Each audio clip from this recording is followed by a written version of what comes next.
Hello गाईहरू, म चाहिँ अहिले यहाँ फर्ममा छु।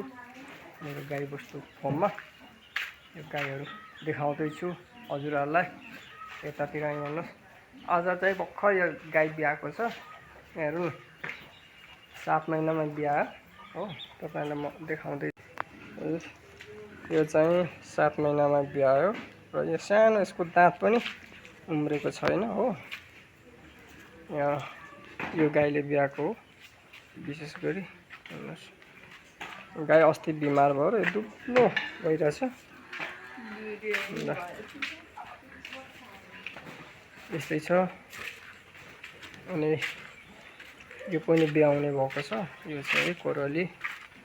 अनि तपाईहरुलाई देखाउँदैछु यतातिर। यो चाहिँ दुना छ।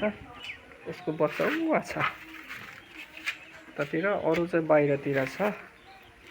यो पनि दुना हो। यो गाई चाहिँ फेरि बाहिर निस्किनु मान्दैन है। यो गाई निस्किनु मान्दैन एकदम।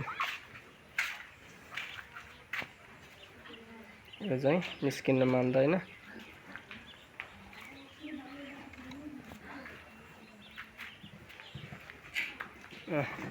उठ्नु खोज्दैछ।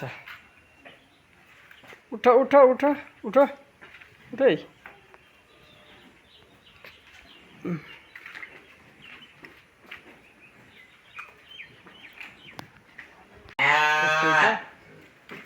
मेरो गाईको नतिजाहरू अहिले देखाउँदैछु। गाईको परिस्थितिहरू